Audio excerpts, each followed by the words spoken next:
আসসালামু আলাইকুম ওয়া রাহমাতুল্লাহ। আজ আমরা নফসকে নিয়ন্ত্রণ করার 15টি কৌশল জানব। প্রথমেই জানব নফস কি। নফস শব্দটি আরবি। নফস শব্দের অর্থ প্রাণ, আত্মা, যা সকল প্রাণীর দেহেই বিরাজমান। নফস হলো সেই অলৌকিক বস্তু যা মানুষের দেহে ফু দিয়ে প্রাণের সঞ্চার করা হয়, অথবা নফস সেটাই যা আল্লাহ তাআলা মানব দেহে ফুঁকে দিয়েছেন মৃত্যুর সময়, যা দেহ থেকে বেরিয়ে যায়। কোরআনের বর্ণনা থেকে পাই নফস 3 প্রকার। তা হলো নম্বর 1 নফসে আম্মারা। এর স্বভাবগত চাহিদা হলো মন্দ কামনা, শয়তানের অনুসরণ, কুপ্রবৃত্তি, বাসনা চরিতার্থ করা, যাতে করে হারাম কাজ করা তার জন্য সহজ হয়। সূরা ইউসুফ আয়াত 53। নম্বর 2 নফসে লাওয়ামা বা ধিক্কার দানকারী আত্মা।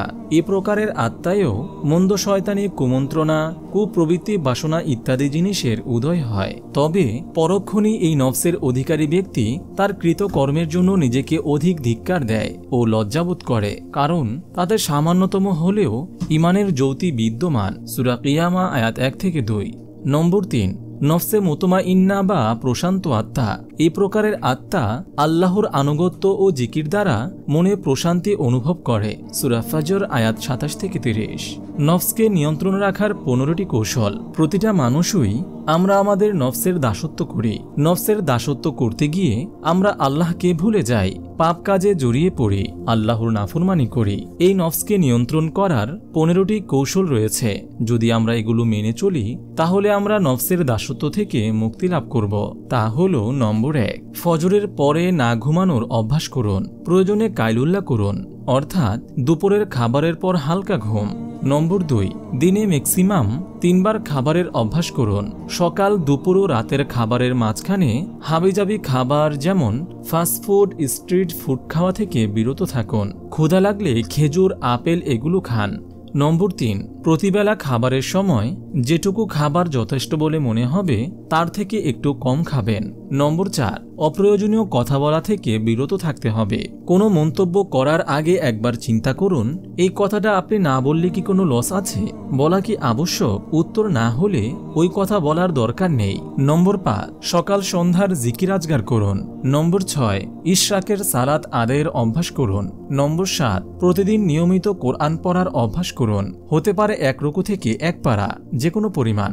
নম্বর 8 ঘুমের পরিমাণ কমাতে হবে। নম্বর 9 ফজরের পরে কিছুক্ষণ ব্যায়ামের অভ্যাস করুন। আর কিছু না পারলে 15-20 মিনিট হেঁটে এসে ইশরাকের সালাত পড়ার অভ্যাস করুন। নম্বর 10 দৃষ্টি অবনত রাখুন। না পারলে ওইসব জায়গা এড়িয়ে চলার সর্বাত্মক চেষ্টা করতে হবে। Number 11 Facebook, YouTube, Twitter, social media কম ব্যবহার করুন।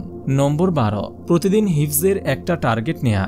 এটা প্রতিদিন 1 আয়াত হতে পারে, কিন্তু টার্গেট পুরা করতে হবে। এটা খুব গুরুত্বপূর্ণ।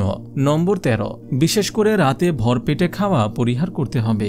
নম্বর 14 রাতে ঘুমানোর পূর্বে অজু করে 2 রাকাত নফল সালাত আদায় করে নিন এবং ঘুম না আসা পর্যন্ত আস্তাগফিরুল্লাহ পড়তে থাকুন।